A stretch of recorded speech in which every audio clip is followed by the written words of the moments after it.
What is P over B of those companies? Let's start that side. Nikusaidie na mic. Tumefanya 2 banks, but you can do for any other company. Yeah, for the Standard Chartered Bank, the price to book ratio is 1.8 times to 2.1. Very good. Let's say summary, I'm average in 1.9. So what does that mean? This means in roughly 2 years, approximately. Price to book is not about periods now. It's premium or premium. Yes. So 80%. 90 years. 90% thereabout of the premium or discount? Premium. So when we understand, then you're almost buying it 2 times. You're almost buying that flat at 200 million. Yeah, so for ABSA P over B is 1.44 times, meaning it is 45% premium. Very good. Aya. Equity Bank Group, 0.87. Meaning? Discounted at 13%. Very good. KCB Group, 0.45 times to 0.55 times. Repeat again. I want you to hear. So, KCB Group's price to book ratio currently sits at approximately 0.45 times to 0.55 times. Aya. Hata ni sawa. Who's the last one? I was doing Diamond Trust Bank. Price to book value is 0.3 times to and 0.4 times. What do you understand by 0.4? He flat here 100 million. When I buy how much? When I buy how much?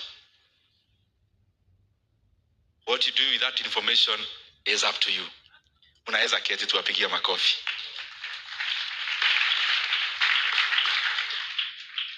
So lastly, very lastly, I want to interest you when you do about public companies, when you go home, study something called private equity fund and study something called venture capital. Hapa KU kuna wase wako na ideas mzuri sana za biashara, especially in tech. Maybe unaweza wekelea kitu kidogo tu kwa hiyo idea. Wewe msea create business na uko na percentage kwa hiyo biashara. The people who became billionaires, some of the people becoming billionaires today out of SpaceX listing, ni watu waliwekelea tu pesa yao kidogo kitambo sana. Sasa wanakuwa mabillionaires leo. People who ended up becoming billionaires out of Meta or Facebook, ni msee aliwekelea pesa kitambo. Kuna, for example, Google, kuna 2 professors walikuwa wa hawa founders. Wakawekelea, I don't know whether it was 500,000 then. Both are billionaires in dollar terms. Those waliwekelea in terms of a venture capital.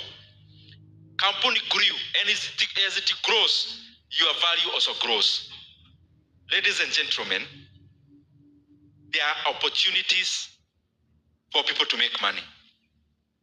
Let us not think that the traditional ways of making money are the only ways that exist. Even in our own market, there are many profound opportunities out of the gap of information. And not always know, you make money out of the information gap. What you know that the market doesn't know and many more people don't know, that is what becomes your profit. So out of what you have learned today, I am hoping either now or in the very near future, some of us will make money out of the opportunity of knowing more than the majority knows, so that you can always leap forward. Otherwise, thank you very much and may God bless you.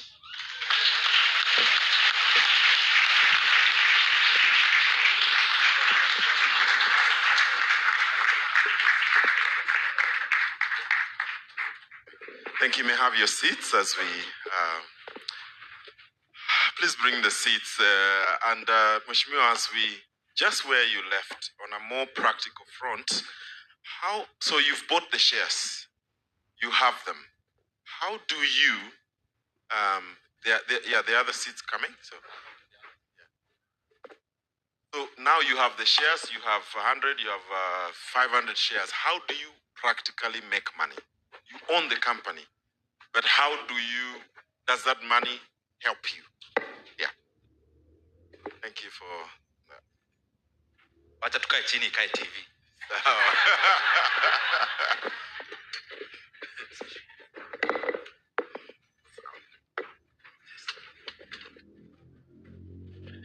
All right, tumesikia swali. Nimesikia. And I'll be very precise in questions so that we can get as many. Okay. So you make money out of investing in companies in two ways. One is income. The second one is something called capital gains. Income means dividends. When the company makes profit, they share part of that profit to you. They reserve some for growth of the company. It's called retained earnings. That's one area, dividends. But the main reason I buy shares myself in companies is not because of dividends. It is because of capital gains. For example, what I have just shared, you buy a share at an average price of 1.8, like it did in Kenya Power. The price goes up, today it is 15.50. And it's actually after coming down a little bit because of Iran, it was 18. So meaning, if you invested, let's say, back then 1.8 million shillings, you got 1 million shares. And you're talking about 2024. The share was around 1.8. He 2024 ya juzi. So your 1 million shares would be worth how much today? 15.5 million shillings. But you actually received dividends from 2024. And people who actually owned these shares, they've already recovered their 1.8 shillings on dividends alone. Wow. Yeah, I bought shares in 2008 and I never went back. It was ever ready.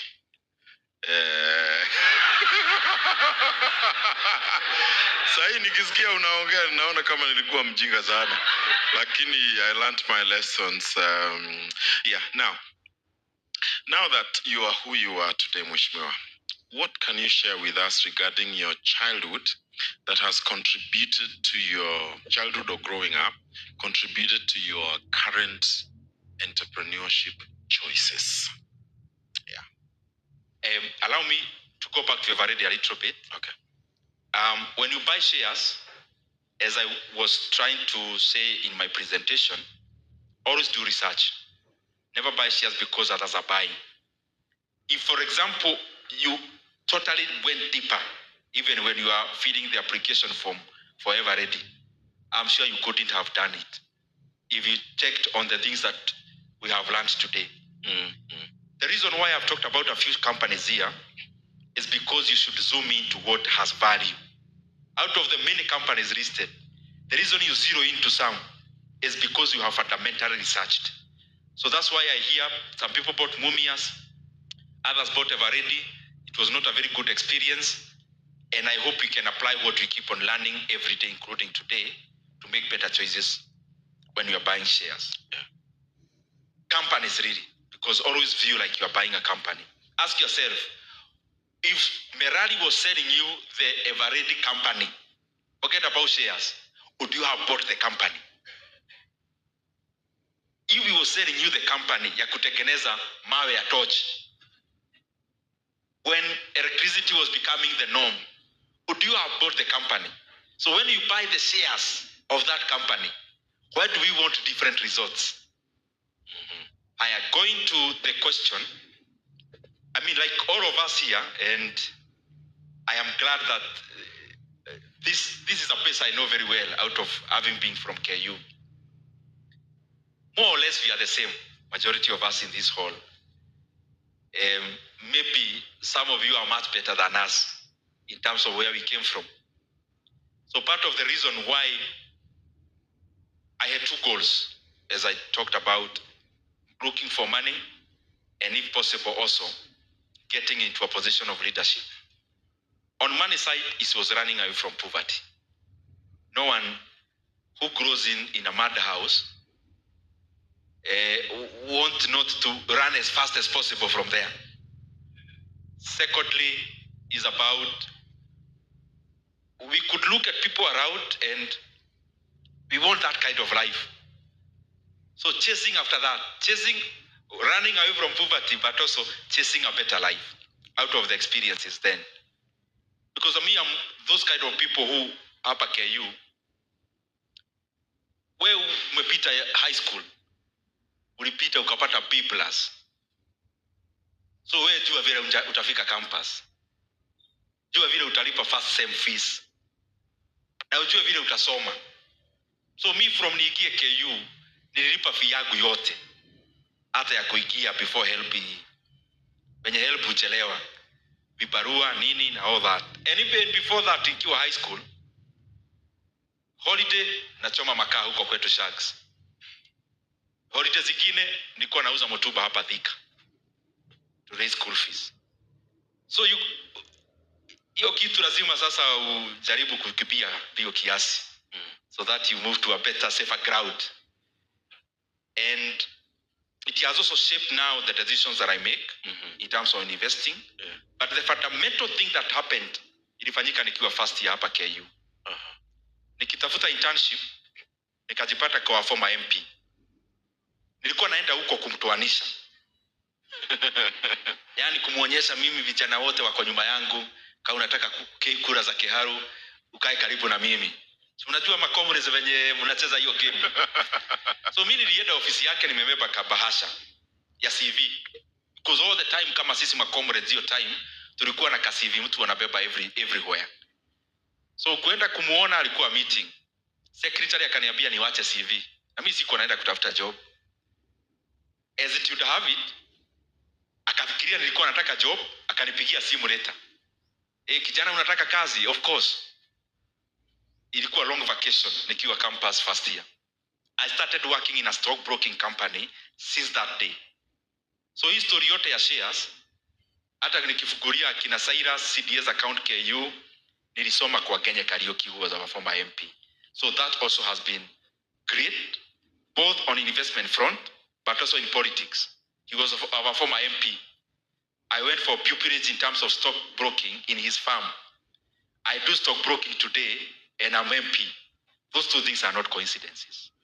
Oh yeah, thank you for that. Now, before we open it up, as a Christian, Mheshimiwa, what is your comment on prudence and giving and tithing in relation to being a steward of resources? I'll say this practically as a Christian, not for any other purpose other than to talk to a Christian who is here. And I'm sharing my thoughts. Me, I believe there is no money that belongs to me. And there is no wealth that I have, except which I have received from the owner of all things. So once you have that perspective, money can't possess you. But also number two, money can't own you, and you cannot obsess over money. I love the process of investing and all that because we are human beings, but not to the point of money possessing you. So when you're at that level, you clearly know that you received 100 and only 10 is required to progress the actual work of the owner of even the entire 100. So giving does not then become so difficult for you. And I remember one time when I was just kungangana, and I would call my vicar at home in our church and do what I needed to do. And it would seem like somebody is doing so much, especially given this is a rural church. I don't want to go into very deep details, but I'm just trying to say, giving for me, you don't give because you are actually being compelled.